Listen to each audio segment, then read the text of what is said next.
This is Dr. Lisa Marie Bobby, and you're listening to the Love, Happiness, and Success podcast.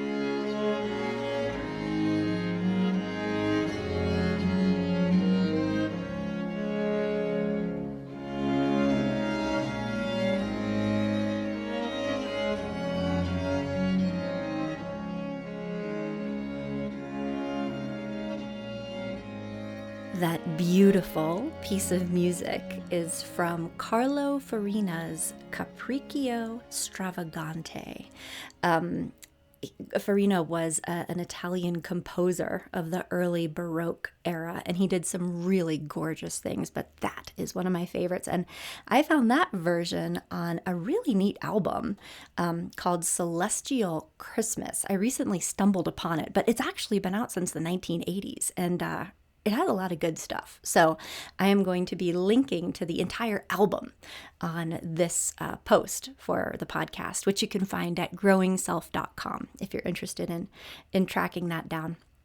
And so welcome to the Love, Happiness, and Success podcast. I'm glad you're here with me. If you're a regular listener, thank you for going on this journey with me. I appreciate your support, and I'm glad that you're here. And if you're a new listener, welcome. This podcast is all about helping you have a better life, helping you love yourself, love other people, and do good things in the world. And I'm just so glad that you found this. If you enjoy the podcast today, if you find things that you like, I would be honored if you would consider writing a review for this podcast on iTunes. It's the only way that people find it, is just kind of stumbling across it. And so I'm glad that you did so today. And if you like it, pay it forward and write a review, and that will help somebody else find it in the future. So thank you. Also, if this is your first time listening, I should probably introduce myself. I don't think I've done that in a while. I'm Lisa Marie Bobby. I am trained as a psychologist. I am a licensed marriage and family therapist, and I'm also a board-certified life coach. And I'm the founder and clinical director of Growing Self Counseling and Coaching. We're based in Denver, but we see people all over the world at this point through online video. So we're not location dependent.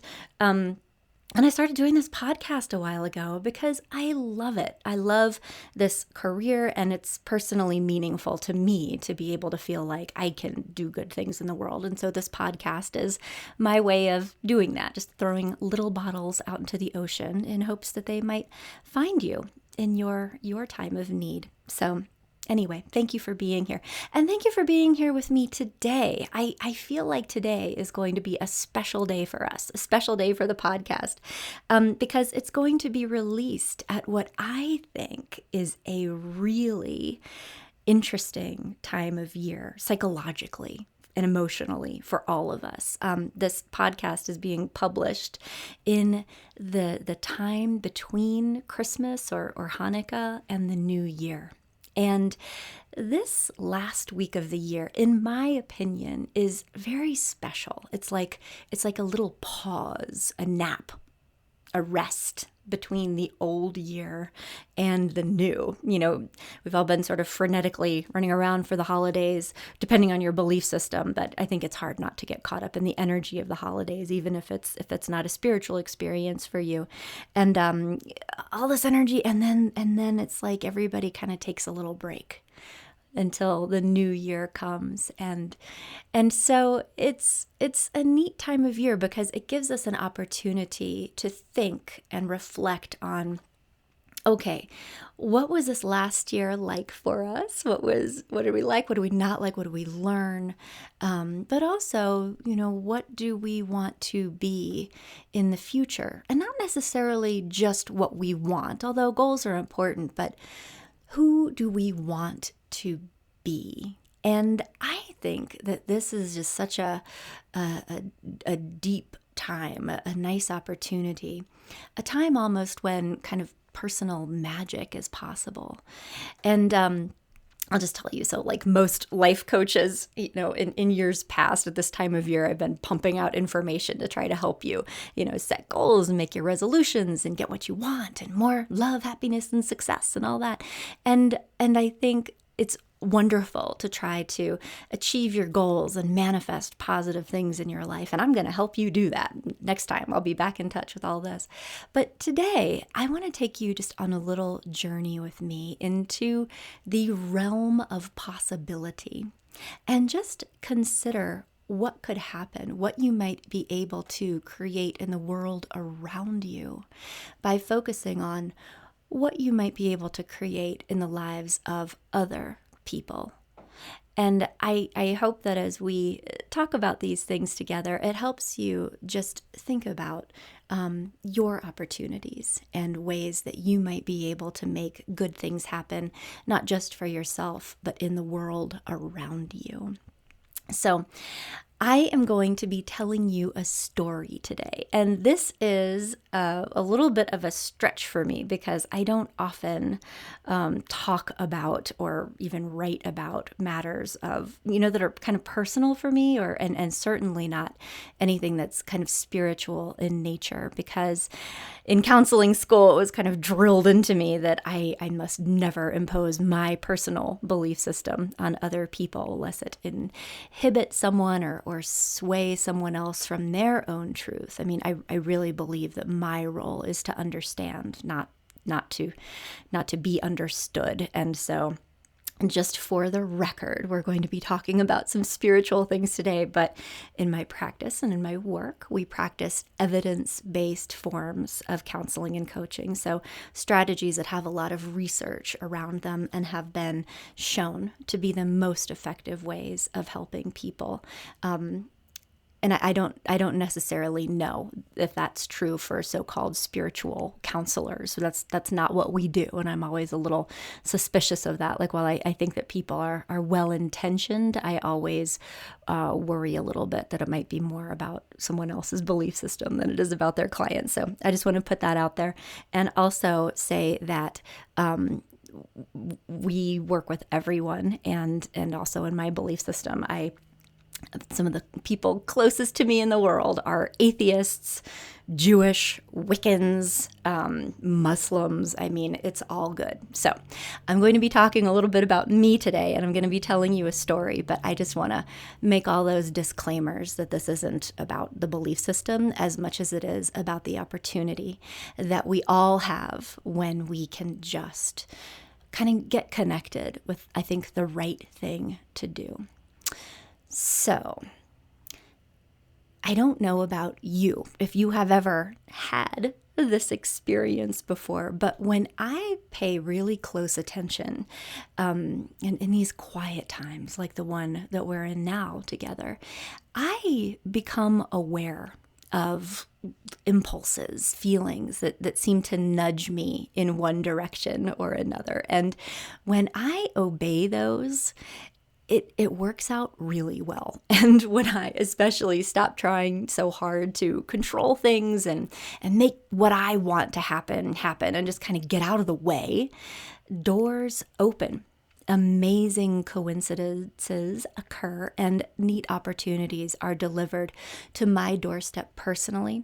But what I want to tell you about today is how powerful this can be when we apply it to other people and the world around us. And so I'm kind of following an impulse today to broadcast this. And I think, in this time of year, it's this reflective season, but also, it also it seems like there are things changing in the world, and that there are dark things happening in the world, wars and conflict and refugees and ugliness. And so I'm kind of obeying this impulse to throw this particular bottle out into the ocean in hopes that it connects with something inside of other people that inspires you to, as you think about your goals for this new year, thinking about being a force of good in the world and cultivating that more intentionally. So, I'm going to tell you a story about something that happened, and this is entirely true, every single bit of it, although it's a kind of a confidential story, so I'm changing names and identifying details and specifics in order to protect people's confidentiality. But I had a really extraordinary experience when I was doing my psychologist internship. So the final piece of my doctorate was to work for a year for free, basically. I think it worked out to be like $4 an hour. I don't know. But it was at a community mental health center here in Colorado. And it was a extremely difficult year for me. I spent it doing a lot of psychological testing and attempting to do therapy with a lot of honestly severely and persistently mentally ill clients who had lived through horrible, horrible things. I mean, the clients I was working with at that time, they often led nightmarish lives. It was filled with intergenerational poverty and trauma. Like working with people that had literally been tortured by their own parents. It was awful. And doing therapy with them felt like trying to glue a pulverized wine glass back together. It's like, where do you even start? There were just so many unspeakable things that I came into contact with during that year. I remember one testing case I had. I was sitting at this table looking into the eyes of this little girl who was cognitively disabled and living in an institution because her parents were Satanists, like actual Satanists that had induced her labor about 3 months early to ensure that she was born on 6/6 of '06. And that was only the first thing that happened to her. And it was awful. And so I don't mean to like put all this poison in everyone's ears. Just because I was traumatized by all of it doesn't mean that you have to be. But during that period, I became aware that I think in a different way that there was darkness in the world that I hadn't really been fully aware of before. I think that my life has been fairly sheltered in some ways. And I, was kind of like, whatever, the idea of evil, that I didn't think that it existed. But after that experience, I do think that there are really just unspeakably horrible things in the world and that happen to people. And yeah, it's a lot of dark stuff. And so this was hard. It was hard to be around every day. Personally, I had things going on. My son was very young. I had taken the first year of his life off as much as I could to be with him. But, he was about a year old when I started doing this. And so, it was still like the not sleeping thing. And anyway, it was a lot. And so I did the best that I could, but, I was going through a rough time. I was traumatized. The needs of my clients were so great. And I felt like the resources that I had to work with were so small that I often felt really helpless. I felt like I was sitting in this tiny boat surrounded by drowning people who were like reaching out to me, and I couldn't do enough. I couldn't love enough. I couldn't help enough. I couldn't do anything to right the wrongs that had been done to these people. It was so profound. And in the community mental health system, we were lucky if we got to spend 45 minutes in a session like once every 2 or 3 weeks. It was basically like, medication management. Are you going to kill yourself? Okay, no, good. That's sort of what it was. It wasn't enough to really be able to join with them and have the kind of relationship with them that they needed to heal their hearts or just untangle these snarls. And so because I was an intern and I think relatively fresh, I really cared. I mean, I tried. I took it home with me. I worried about people, and I noticed a difference between myself and the other interns I was with, who were sort of like wide-eyed and like, oh my gosh, and the therapists who'd been on staff at this place for years, some of them a decade or more, and they'd been living in this for a long time, and they had, I think, found a way to survive that feeling of helplessness and that horror and just the impossible caseloads by kind of hardening their hearts to the clients and being kind of judgmental about them and their lives and their, quote choices. And that was hard for me too, because I found some of the people that I worked with to be pretty judgmental. And I also met saints on earth. I mean, there are people that have dedicated their lives to helping people who need help more than anyone you've ever met before, and they are doing a wonderful job. But I think that darkness did start to grow in some of the helpers too, and there were people that could be very callous towards their clients. And again, I don't blame them. I mean, I'm sure that if I had spent more time in that environment, I might have been broken in that way too. And so anyway, this was a year-long internship, and about halfway through it, I was just simmering in this like persistent state of anxiety and exhaustion and trauma. And then one of my favorite clients that I was able to develop a bond with wound up dying of a, quote, accidental overdose that nobody'd even know that she'd had a opiate addiction. She had been keeping it hidden, but it was just such a shock. And losing a client in that way is just about the worst thing that can happen to a therapist. And so that was on top of everything else. And I was devastated. And it was so awful because I came into this field really hoping that I could help people and be of service to people. But after that client died, I just abandoned this illusion that I personally had any power or control over the healing of other people. And in this state of sort of extreme helplessness, I realized what had always been true, and what I believe is true, is that it's not about me or what I do or what I say or what I write about in my blog. I think that I can throw little things out there, but what happens with that is really up to a power that is much bigger than I am, because I say the same things all the time. And sometimes it falls on, parched ground and it doesn't do anything.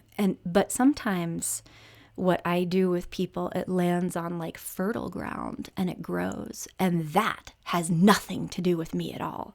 That has to do with, I think, forces working inside of other people that can help them have this sort of epiphany, or, they call it the aha moment. Like, I don't control that. That just happens.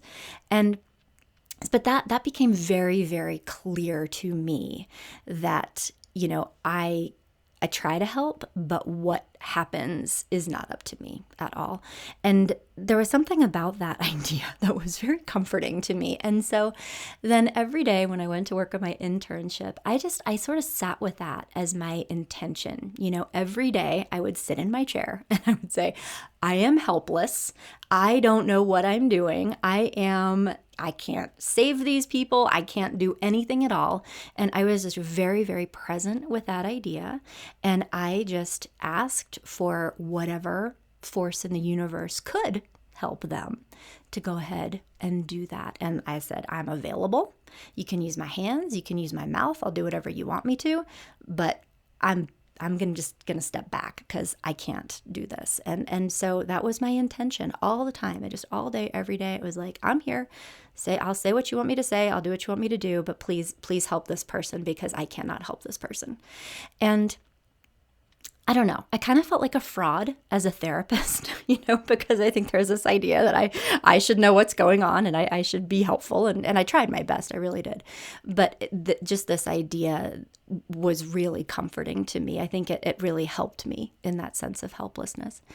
And so I was in that space for a while. And then one day I met Bob, which is not his real name, but I met Bob. And I was present for Bob's intake interview. So there's like a process when people come into the community counseling center, they get interviewed to kind of see what their needs are and what their history is. And so I was doing that with a more senior therapist. And I did a lot of those. But Bob's interview was notable for the fact that he was illiterate. He was a 50, 60-year-old man, and he couldn't read any of the intake documents. And I remember the senior therapist who was conducting the interview that I was sort of observing. I remember her like looking at me and kind of rolling her eyes over his bent gray head as he was trying to draw out the letters of his very short name. He wrote like a 6-year-old. It was really sad, and I really felt for him. And I think, thinking back, he was probably in his 50s, but he looked like he was about 70. And he had spent most of his life profoundly addicted to alcohol and drugs. When he could work, he had driven a truck. He acquired multiple DUIs in the process, which is kind of scary to think about. But he had done like truck driving, a lot of physical labor that really took a toll on his body over time. He had a lot of health problems, like his back was all messed up. And he was kind of a character. He would wear this like puff front John Deere cap, and he sort of had this really like gross, that's how he talked. And I never did any psychological testing with him. I was his therapist. I wasn't doing testing, but if I did, he probably would have had an IQ like in the 70s. I mean, he was cognitively disabled, and he had struggled his whole life to understand what was going on around him. He talked about even being a kid and being in school, and he didn't know what was going on. And so I think that he just sort of slipped through the cracks, and he had always been that way, and he just never got services. He never had any intervention when he was a child. And so then, drugs and alcohol started to get very powerful in his life. And I suspect he might have compensated for something. I mean, he knew enough to know that people were kind of looking down on him, and he knew enough to kind of feel anxious that he didn't know what was going on a lot of times. And it was, yeah, I mean, I really, really felt for this guy. And so he had come to therapy because he was depressed. And as we talked, the story sort of spooled out of him. And 20 some years ago, when he was a younger man in the darkest pit of his addictions, he'd had a child. And at some point very early in this child's life, her mother wisely had prevented Bob from having any more contact with her because he had been really out of control at that time. He was addicted to cocaine as well as alcohol, and he could be violent. I mean, he was like crazy. He was out of control, stealing things. I mean, like not somebody that you want to have your young child around. And so the mom fled with the daughter, and they went out of state, and Bob never saw either of them again. But now, he had kind of worked through his addiction. He was in this quiet space of his own life where he was reflective and thinking about his life. And decades later, at this point, in the cold light of almost sobriety, he really had terrible, terrible grief and regret over the loss of his daughter. He beat himself up. He felt incredible guilt over the time that he lost with her, and he felt that there was no forgiveness. There was nothing was redeemable. It was just broken forever. And I think because of that and that grief, it made him feel really depressed, and he was really stuck. He just spent his time sitting in a chair at home, collecting checks and just ruminating about this. And so I really wanted to help Bob to find that sense of forgiveness and work through the guilt. And, in my heart of hearts, I had a little fantasy that he might be able to reconcile at some point with his daughter. But it was hard. It was hard because the ways that I knew how to do that, I think with other clients that had been more like higher functioning, those weren't possible to me at that time. So he had a lot of reasons why he couldn't actually contact his daughter. Even though he thought that his sister might know where his daughter and her mom were. He had all this anxiety that he would be rejected if he reached out because of the terrible things that he had done. And he couldn't do some of the things in therapy that I think would have helped him work through that. So like, some people, I might use an empty chair next, technique and okay, talk to your daughter and what would you like to say to her as just sort of a way of processing it. Sometimes in therapy, we'll write letters, which is also a nice way of getting into contact with those feelings and being able to communicate things like remorse and apologizing in a way that feels safer, but is still like psychologically very powerful. But we couldn't do that because he couldn't write. And so I just sat in my chair having no idea what to do as usual. And I sat and just asked for help. And this random thought floated into my mind, which was that maybe I could write the letter, that he could tell me what to say and that I would write it. And so that's what we wound up doing. We spent several sessions working on this letter. Bob provided all the words and I wrote everything down verbatim. I had this yellow pad and I would just sit there and write it all down. He told his daughter about the mistakes he'd made and how sorry he was. He let her know that losing his relationship with her was the tragedy of his life and how much remorse he had. He told her how much he missed her, how often he thought about her. And he told her how much he cherished the few memories he had of her. He had just a couple pictures of her. He looked at them all the time. And he told her that he'd wished that he'd been the kind of father that she deserved. And he just sat in his chair and he said all this stuff out loud. And I just listened and I wrote it all down, many, many pages worth. And then we kind of got to a stopping point, but we never finished the letter. As we were doing it, I think that it was almost like this infected abscess of guilt. It was draining. It had been powering his depression. And I think that he started to feel better. And I'd ask him if he wanted to work on the letter anymore. And he'd be like, no, I don't know. And he started missing his appointments. He started showing up less often. And I think he felt better. I think on some level, he might have been worried that I would pressure him to send the letter at some point. He didn't want to do that. And so the unfinished letter stayed safe in my drawer. I would have a drawer where I'd keep the stuff that my clients were working on with me. And he started, kind of missing appointments, and he'd show up and he'd talk about being annoyed with his neighbor. I mean, just kind of garden variety things. And I had a lot of other stuff going on, I was busy and I was trying to manage all these clients and all these testing cases and blah, being a mom and trying to have a life, which wasn't actually happening at that point. And so I didn't think that much of it when he missed his very last appointment with me, which was a week or two before my internship ended. And then here's the weird part. So I had all this like big drawer of stuff that I had from all my clients. And this isn't notes. It was like, drawings that we made or like little charts or like Bob's letter. And so at the end of internship, I mean, that's a hard stop. And so I was going through things and I was shredding stuff. And but then I found Bob's letter and I had this other little impulse that to this day, I do not know where it came from, but this little voice was like, you should send that to him.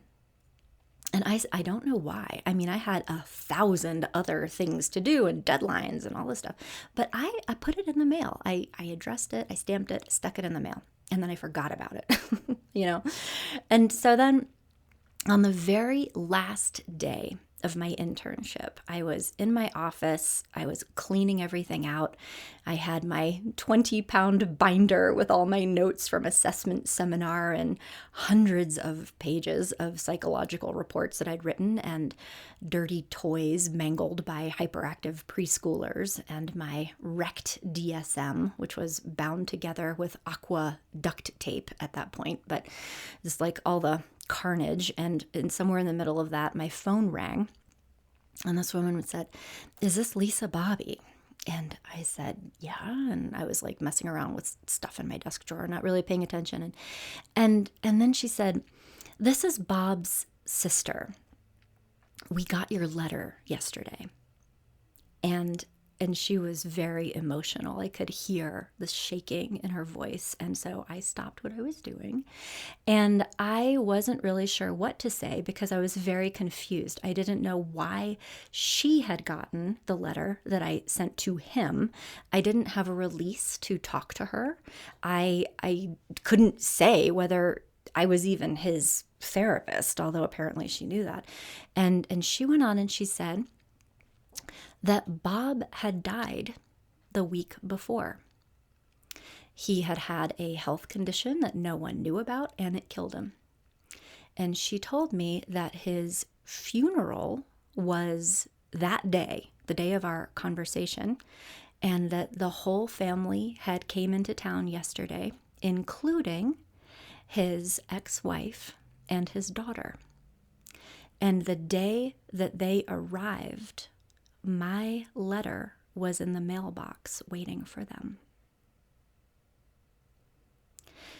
And I remember almost having like an out-of-body experience at that moment. It was like reality just sort of slid sideways. The odds of something like this happening by chance was staggering. I replayed the sequence of events in my mind and just experienced the awe of watching all these little puzzle pieces fall into place, just so to create the moment when Bob's daughter, who'd had zero contact with him for over 20 years, received a letter from her illiterate father in which he poured out his heart and made amends to her, and that she received it on the day she arrived for his funeral. And it was like the solid cover of objective reality had been peeled away just enough for me to see the truth. That there is this divine force looking for opportunities to intervene in our lives all the time. And on this one occasion, at least, it had connected. And that was the day I learned for sure that when we're asking for help, it does not go unheard. And that when we make space for this force to operate, it does. Because in talking to Bob's sister, and later I did actually talk briefly to his daughter, but I learned that this girl had not been okay, that she had spent her whole life feeling abandoned and rejected by her dad, wondering what she had done wrong to create that. And she felt unloved and she felt worthless as a result of that. And so I know that God needed her to have that letter. And so he mailed it with my hands. And to this day, I know that I had absolutely nothing to do with any of that. I was the equivalent of the extension cord that one plugs in from the wall socket to the electric fan. I was the conduit. That's it. But I was available at that time because my absolute helplessness had created a vacuum, a void of ego that I think allowed something else to step in. And at the time, I was open to any and all help just because of my desperation. But I've learned since then that I don't necessarily have to be scared and overwhelmed to tap into that force that I think is trying to help all of us all the time. I just have to ask for help. And then I also have to obey the little nudges and whispers and pick up the opportunities that get put in my path. I have to recognize it, but mostly I just have to stay out of the way and trust that something else knows what needs to be done, especially when I don't. And I think that's very true for even the podcasts that I make or the things that I write. I have I have an impulse to do that. I feel like I should. I don't know why. I don't get paid for it. There's nothing that comes out of it, but I'm sort of obeying when every time I make one of these for you. And so what I would like for you to consider in this quiet, receptive time between the old and the new, there is a space between the person you were and the person you are becoming, is that all of this is just as true for you as it is for me. Everything you do, everything all of us do, it rings an energetic bell that reverberates into the lives of other people, even though you might not understand how, but your efforts matter. Even if you feel like you are failing in the present, and even though you might never witness the fruit of the seeds that you plant today, doesn't mean they don't matter. Everything that you do that is loving, generous, that is helpful, it ripples out into the world. It touches other people and makes it a better place. I think that just trying to be decent matters. Every time you practice patience, compassion, love, respect, fairness, even just in your own family, it rings like a bell. It touches people that you know, and it also touches people that you might never meet, but who still benefit from your kindness in mysterious and unexpected ways that you might never know. So as you think about what you want this next year to be like for you, think about how you can find opportunities to be fair, to be kind, to be merciful, and that every day is a new chance for you to be this dynamic center of love that touches other people. And pay attention to those little impulses, those little whispers that are so easy to override and ignore, especially when we get busy. And I think that's sometimes the biggest obstacle to paying attention, is when we feel like we don't have time, Just pay attention to it and try to obey it when you are aware of it. And remember that the world is already a better place because of your efforts, So that's my magical story. I hope that it helps you just think about intentionally being a force of good in the world, and to say yes, whatever nudges and whispers and sparkles of goodness are trying to work their way into the world through you this coming year, and just see what happens. All right, over and out. Talk to you next time.